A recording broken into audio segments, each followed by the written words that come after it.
C'est de dire qu'en ce moment, nous nous retrouvons dans une situation similaire sur le plan de la sécurité. Nous connaissons la guerre à l'est de la République démocratique du Congo, où nous avons des groupes terroristes, ADF NALU, mais malheureusement, où nous connaissons aussi l'agression de la part de notre voisin du Rwanda.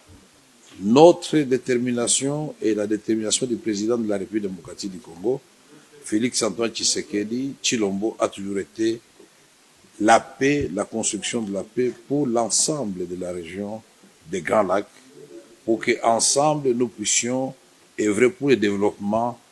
de tous nos pays, y compris ceux qui nous ont agressés aujourd'hui. C'est l'occasion de dire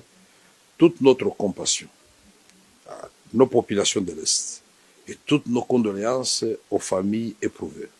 Beaucoup se sont posé la question de savoir pourquoi je ne l'avais pas encore fait. Et je savais que j'étais invité ici à Jérusalem, et je pense que c'est la Terre Sainte, et que mon message, ma prière pour que la paix revienne dans notre pays, pour que nos populations de l'Est, étant moi-même concernées au premier plan, que nos populations retrouvent la paix, et nous disons à nos populations de l'Est que nous sommes ensemble, nous ne ménagerons aucun effort pour accompagner le président de la République, que son Excellence Félix-Antoine Tshisekedi Tshilombo,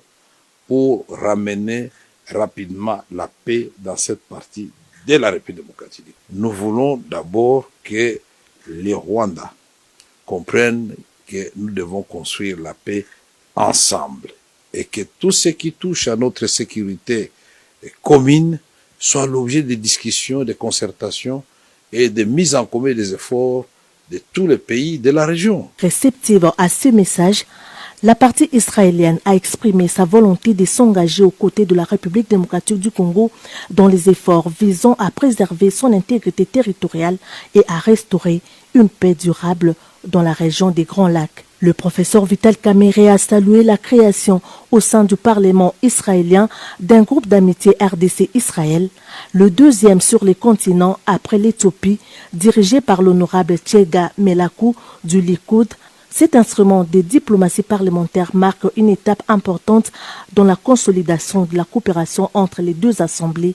et plus largement entre les deux États. En plus de la coopération sur les questions sécuritaires, les échanges ont porté sur les opportunités économiques mutuellement bénéfiques, notamment dans les secteurs de l'agriculture, de l'éducation, de la recherche et de l'innovation. La délégation congolaise à la Knesset a eu les privilèges d'échanger avec divers groupes de députés israéliens, parmi lesquels des figures éminentes de l'opposition au sein de la Knesset.